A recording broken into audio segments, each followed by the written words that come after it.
Thema heute ist eine Entwicklung, die in den letzten Jahren an Fahrt aufgenommen hat und aus meiner Sicht signifikante Investmentchancen eröffnet: die Renaissance der Kernenergie. Lange Zeit als teure und gefährliche Technologie auf dem Abstellgleis erlebt die Atomkraft eine bemerkenswerte Wiederentdeckung. Es geht um die Frage, wie kannst du von diesem Paradigmenwechsel profitieren?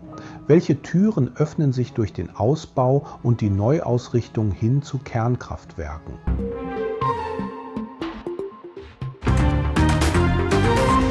Während Deutschland mit seinem Atomausstieg in der Europäischen Union zunehmend isoliert dasteht, vollzieht sich nun auch in Europa eine strategische Neuausrichtung. Immer mehr Länder setzen wieder auf die Kernenergie oder denken ernsthaft darüber nach. Vor kurzem hat Maren Somerset Webb in der Money Week geschrieben, dass die Idee von einem Netz, das nur durch Solar, Wind und Speicher läuft, schlicht nicht funktioniert. Die Gründe: erneuerbare Energien unterliegen Schwankungen, kosten mehr und oft fehlen Speichermöglichkeiten. Das gilt vor allem, wenn der Strombedarf stark steigt. Webb warnt, wenn du neuartige Verbraucher einkalkulierst, wie Wärmepumpen, E-Autos und KI-Rechenzentren, dann entsteht eine Lücke, die Solar und Wind allein nicht schließen kann. Der Strombedarf verändert sich massiv.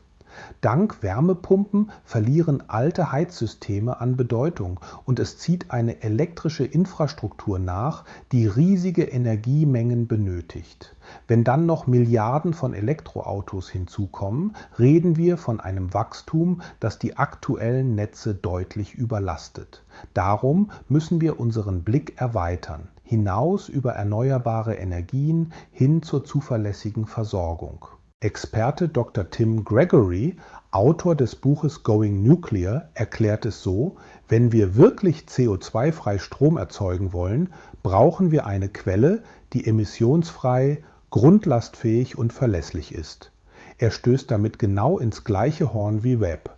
Außerdem kritisiert er die sogenannte Radiophobia, die Angst vor Strahlung. Dem hält er entgegen: Die wirklichen Gesundheitsgefahren seien Luftschadstoffe durch Kohlekraft. Mit anderen Worten, ein gut geführter Atomreaktor verursacht heute weniger Umwelt- und Gesundheitsrisiken als viele fossile Kraftwerke. Dazu kommt die Entwicklung der sogenannten Small Modular Reactors, kurz SMRs. Warum sind SMRs so attraktiv? Erstens sind sie modular, sie werden in Fabriken vorproduziert und dann vor Ort montiert. Statt eines Superbaustellenprojektes mit Milliardenrisiken bekommst du einen kleineren, besser kontrollierten Bau. Technisch setzen SMRs auf sicherheitsorientierte Systeme, die ohne ein externes Notkühlsystem auskommen. In den USA ist das Interesse daran stark gewachsen, vor allem weil SMRs ideal sind für Regionen, die nicht die Infrastruktur für Großanlagen haben. Präsident Trump hat am 23. Mai 2025 4 Executive Orders unterzeichnet, die ambitionierte Ziele beinhalten. Bis 2050 soll die Atomkapazität von rund 100 Gigawatt auf 400 Gigawatt vervierfacht werden. Seine Orders erfordern konkrete Maßnahmen, von Genehmigungsbeschleunigung über Bau auf Bundesland bis zur Uranproduktion und Reaktorentwicklung für KI und Verteidigungszwecke. Außerdem sollen AI-Rechenzentren als kritische Infrastruktur gelten und bevorzugt atomaren Strom beziehen. Damit machen die USA klar, dass Atomkraft und Digitalisierung Hand in Hand gehen sollen. Während sich die USA aufbauen, hat China bereits gehandelt. Das Land errichtet mit dem Linglong 1, Typ ACP-100, den weltweit ersten kommerziellen landbasierten SMR auf der Insel Hainan. Dieser Reaktor soll rund 125 Megawatt liefern und etwa 526.000 Haushalte mit Strom versorgen und so mehr als 800.000 Tonnen CO2 pro Jahr einsparen. Das HTRPM, ein gasgekühlter modularer Reaktor, speist bereits Strom ins Netz ein. Solch ein Tempo ist einzigartig. China nutzt SMRs, um nicht nur in der Energieversorgung flexibler zu werden, sondern auch als Exportprodukt. Diese Technologie könnte bald global und damit auch in Europa marktreif sein. Die EU hat sich verpflichtet, bis 2050 klimaneutral zu wirtschaften. Der russische Einmarsch in die Ukraine hat die Abhängigkeit Europas von russischem Gas schmerzlich offengelegt. Die daraus resultierenden Preissteigerungen und Versorgungsunsicherheiten haben ein Umdenken bewirkt und die Suche nach alternativen Energiequellen beschleunigt. In diesem neuen Klima ist die Atomkraft in vielen Ländern kein Tabu mehr. Vor allem konservative und liberale Parteien nutzen die Chance, die Kernenergie als Lösung für die energiepolitischen Herausforderungen zu präsentieren. Auch in Brüssel vertritt man nun die Ansicht, dass erneuerbare Energien allein die Versorgungssicherheit nicht immer garantieren können.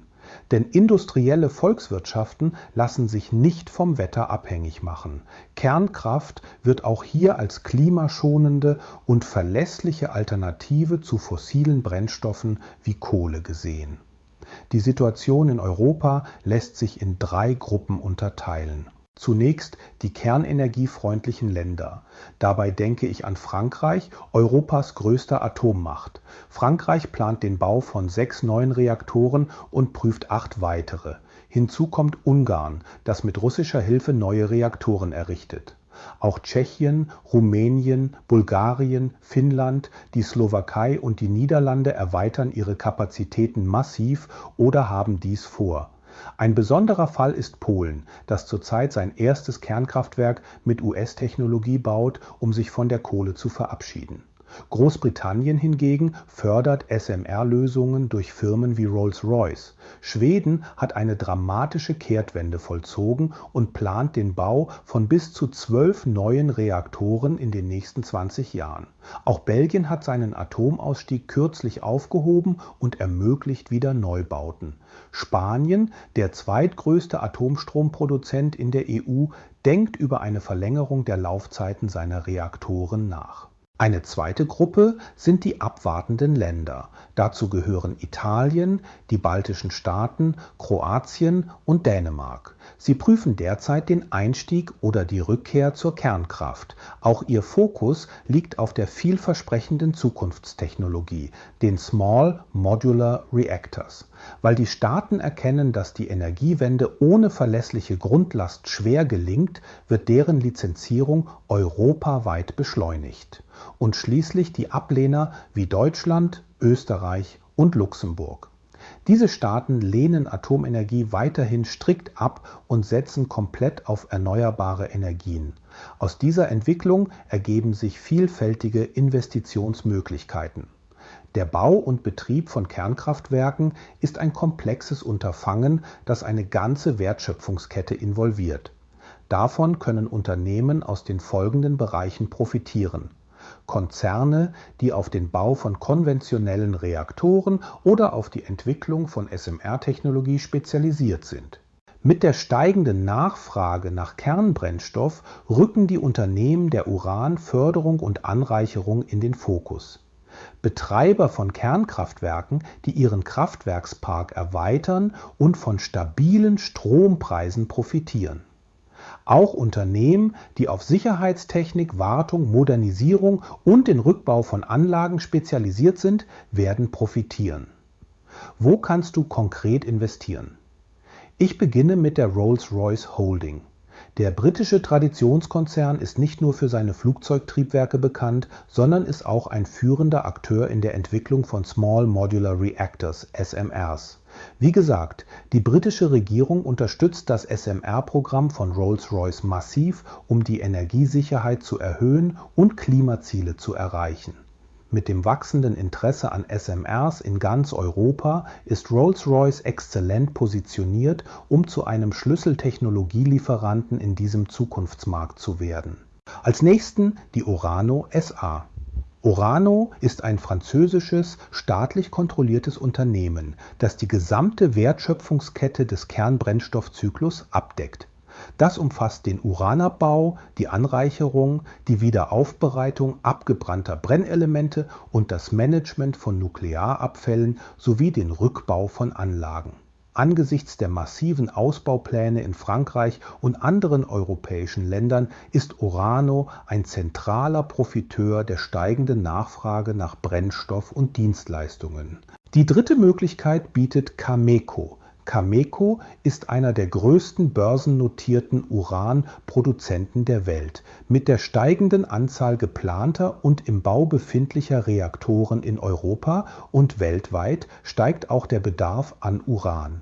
Die langfristigen Lieferverträge, die Polen bereits mit US-Unternehmen für sein erstes AKW geschlossen hat, sind ein Indikator für die wachsende Nachfrage, von der ein Produzent wie Cameco direkt profitiert.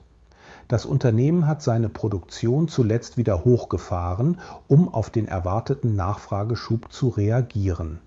Bitte denke daran, dass diese Informationen keine Kaufempfehlung darstellen und du eigene Recherchen anstellen solltest, bevor du eine Investitionsentscheidung triffst. Mein Fazit: Die Renaissance der Atomkraft ist mehr als nur ein politischer Trend. Sie ist eine wirtschaftliche Realität, die von handfesten Notwendigkeiten getrieben wird. Klimaschutz, Versorgungssicherheit und geopolitische Autonomie. Die Fakten sind eindeutig, der Strombedarf wächst massiv, die erneuerbare Energie kommt an ihre Grenzen und Kerntechnik, insbesondere SMRs, ist der Schlüssel zur Versorgungssicherheit. Europa hat politisch den Schalter umgelegt, von Ablehnung hin zu aktiver Förderung.